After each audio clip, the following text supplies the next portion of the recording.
आदरणीय सभापति जी, यहाँ रोजगार की भी चर्चा हुई। मैं हैरान हूं कि जो अपने आप को सबसे लंबे समय तक सार्वजनिक जीवन का दावा करते हैं, इनको ये मालूम नहीं है कि नौकरी और रोजगार में फर्क होता है। जिनको नौकरी और रोजगार का फर्क समझ नहीं है, वो हमें उपदेश दे रहे हैं। आदरणीय सभापति जी, नए नए नैरेटिव गढ़ने के लिए आधी अधूरी चीजों को पकड़ करके झूठ फैलाने के प्रयास हो रहे हैं। बीते 9 वर्ष में अर्थव्यवस्थाओं का जो विस्तार हुआ है, नए सेक्टर्स में रोजगार की नई संभावनाएं बनी। आज ग्रीन इकोनॉमी में देश जिस प्रकार से आगे बढ़ रहा है, उसने ग्रीन जॉब की बहुत बड़ी संभावनाएं धरती पर उतार करके दिखाई है और अधिक संभावनाएं बनी हुई है। डिजिटल इंडिया के विस्तार से डिजिटल इकोनॉमी, उसका भी एक नया क्षेत्र। आज सर्विस सेक्टर में डिजिटल इंडिया एक नई बुलंदी पर है। 5 लाख कॉमन सर्विस सेंटर, गांव के अंदर एक कॉमन सर्विस सेंटर में 2-2, 5-5 लोग रोजी रोटी कमाते हैं। और दूर सुदूर जंगलों के छोटे छोटे गांव में भी कॉमन सर्विस सेंटर में आज हमारे देश की आवश्यक सेवाएं गांव के लोगों को एक बटन पर उपलब्ध हो, ये व्यवस्था हुई है। डिजिटल इकोनॉमी ने अनेक नए रोजगार की संभावनाएं पैदा की। आदरणीय सभापति जी, 90,000 रजिस्टर्ड स्टार्टअप, इसने भी रोजगार के नए द्वार खोले हैं।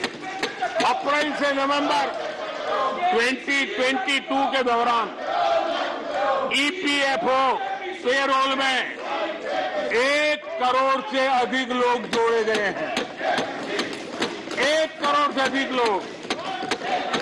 आदरणीय सभापति जी,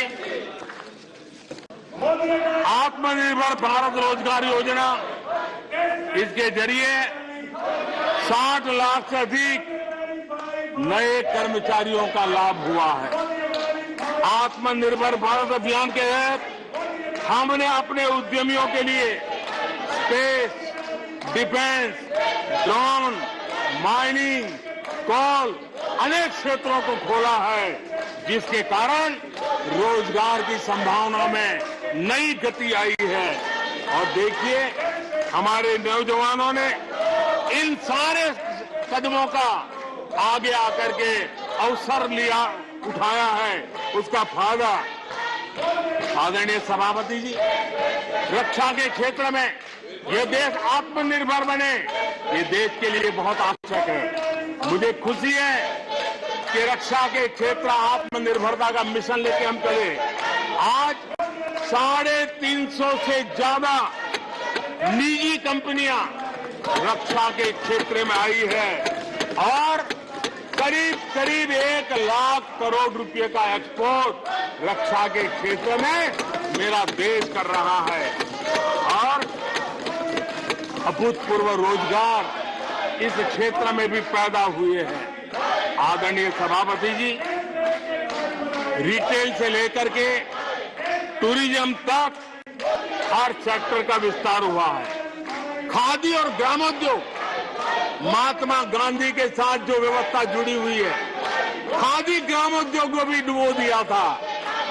आजादी के बाद सर्वाधिक खादी ग्रामोद्योग के रिकॉर्ड तोड़ने का काम हमारे कालखंड में हुआ है।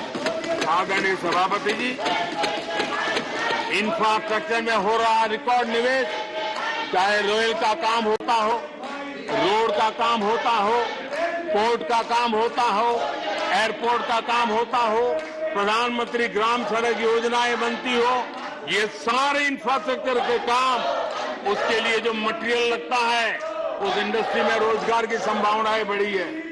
हर जगह निर्माण कार्य के अंदर मजदूर से लेकर मैकेनिक तक हर प्रकार के रोजगार की संभावनाएं, इंजीनियर से लेकर के श्रमिक तक हर किसी के लिए रोजगार के नए अवसर बने हैं। और उसी के कारण यूथ विरोधी नीति लेकर के चले हुए लोगों को आज यूथ नकार रहा है और यूथ के भलाई के लिए हम जिन नीतियों को लेकर के चल रहे हैं इसको आज देश स्वीकार कर रहा है।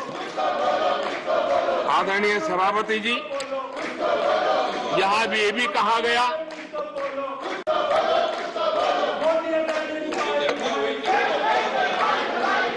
आदरणीय सभापति जी, यहां ये भी कहा गया कि सरकार की योजनाओं को उनके नामों को लेकर के आपत्ति उठाई। कुछ लोगों को ये भी परेशानी है कि नामों में कुछ संस्कृत टच है, बताइए, इसकी भी परेशानी। आदरणीय सभापति जी, मैंने किसी अखबार में पढ़ा था, मैं कोई वेरीफाई तो नहीं किया है, और उस रिपोर्ट कह रही थी 600 जितनी सरकारी योजनाएं सिर्फ गांधी नेहरू परिवार के नाम पे है।